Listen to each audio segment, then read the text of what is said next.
Bonjour à tous et bienvenue pour une nouvelle vidéo. Arnaud des magasins Sport System, les magasins spécialistes tennis. Très content de vous retrouver aujourd'hui pour une nouvelle présentation de produits.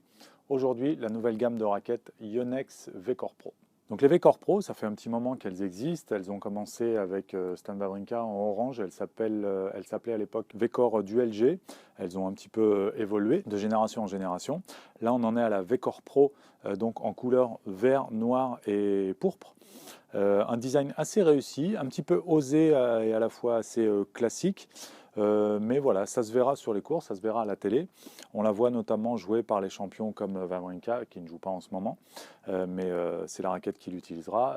Frances Tiafoe également, et également Herbert Hurkacz, qui s'est démarqué notamment au tournoi de Paris Rolex Masters et également au Masters de tennis. Donc c'est une gamme de raquettes très typée contrôle de balle. Vous avez trois gammes chez Yonex, les V-Core Pro, qui sont donc des raquettes très précises, avec lesquelles il faut quand même jouer avec une bonne technique, un bon physique, un bon engagement dans la frappe, parce qu'elles délivrent que peu de puissance, donc les V-Core Pro. Ensuite, vous avez les raquettes un petit peu plus polyvalentes, plus intermédiaires, avec les V-Core, sans le Pro, les V-Core tout court, et également aussi les E-Zone, qui sont les raquettes les plus puissantes, qui vont délivrer beaucoup de vitesse de balle et plus de facilité de jeu. Donc ces nouvelles raquettes, la nouvelle génération de V-Core Pro, va avoir deux grosses technologies, notamment apportées ici au cœur de la raquette et également aux manches.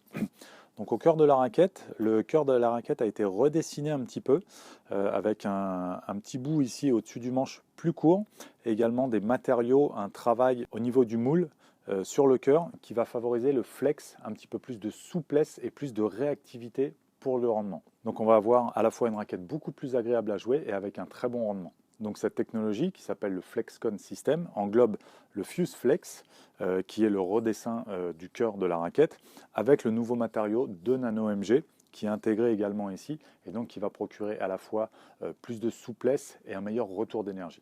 Et la deuxième technologie notable qu'on retrouve également dans le reste de la gamme Yonex, c'est ici le VDM, donc qui est un mesh intégré. Un mesh, c'est une toile absorbante, assez élastique, qui est intégrée au manche de la raquette pour absorber les vibrations et procurer à la fois plus de confort et un petit peu plus de sensation à l'impact. Donc voilà pour le changement par rapport à la précédente génération.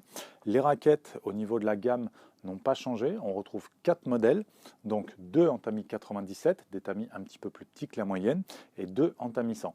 Donc on commence par la V-Core Pro 97, donc la plus lourde de la gamme, 310 grammes non cordés, avec un profil constant 21 mm, donc assez fin, pour avoir de très bonnes sensations à la frappe.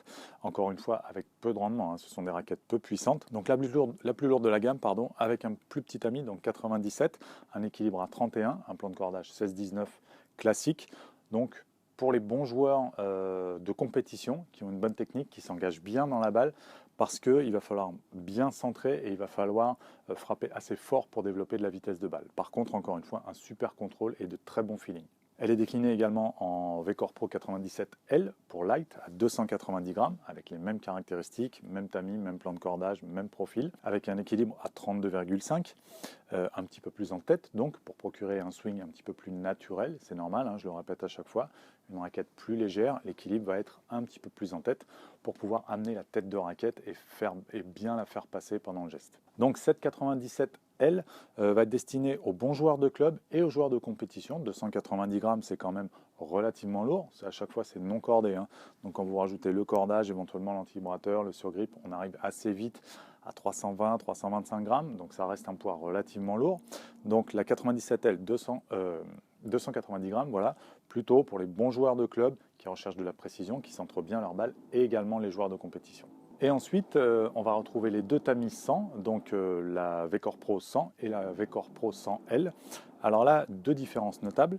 Le tamis un petit peu plus grand, donc on reste sur un moyen tamis de 100, donc 645 cm². Par contre, au niveau du profil, on va avoir un profil de 23 mm, un petit peu plus large, donc une raquette qui va développer un tout petit peu plus de rendement, un peu plus facile à jouer du fait de la taille du tamis et du rendement de la raquette, du niveau de puissance qui est un petit peu au-dessus par rapport au 97. Et donc là, on est à 300 grammes pour la V-Core Pro 100 et à 280 grammes pour la V-Core Pro 100L, encore une fois L pour light. Donc la 100 est plutôt conseillée aux joueurs de compétition qui recherchent une zone de centrage un petit peu plus grande que la 97 et une raquette toujours relativement lourde. Et la 100L, donc à 280 grammes, plutôt pour les joueurs de club de bon niveau qui continuent à progresser, qui recherchent encore une fois un très bon feeling à l'impact et plus de précision que de puissance dans leur jeu. Elles peuvent être également destinées aux bonnes joueuses de compétition donc féminines qui ont un bon niveau, qui sont classées 3e ou 2e série, encore une fois parce qu'ils font un bon niveau de technique et de puissance, mais ça pourra tout à fait aller, encore une fois, pour les joueuses qui recherchent du feeling et du contrôle de balle. On retrouve sur la 100 et la 100L également le plan de cordage en 16-19. Une petite info supplémentaire concernant toute la gamme Yonex des raquettes haut de gamme, donc les V-Core Pro, les V-Core et les E-Zone. Elles sont fabriquées au Japon, donc c'est du Made in Japan. C'est un gage de qualité, le cahier des charges est un petit peu plus strict, on va dire, que le Made in China. Et donc c'est assez rare pour être notifié, toutes les raquettes Yonex Made in Japan. Voilà pour cette vidéo de présentation de la nouvelle gamme des raquettes Yonex V-Core Pro, donc à partir de fin 2021, et elle va durer 2 ans minimum. J'espère que ça vous aura plu. Si vous avez des infos, si vous voulez partager sur cette raquette, vous n'hésitez pas à mettre un petit commentaire, à liker cette vidéo également, ça nous fera plaisir et ça fera du bien à la chaîne. Vous pouvez également nous retrouver sur notre site internet, bien entendu, sportsystem.fr, dans un de nos points de vente de la région parisienne ou de Chambéry. Vous avez toute la liste des magasins qu'on vous met ou sur notre site internet ou dans le descriptif. Vous pouvez également nous retrouver sur les réseaux sociaux. Je vous dis à très bientôt pour une prochaine vidéo.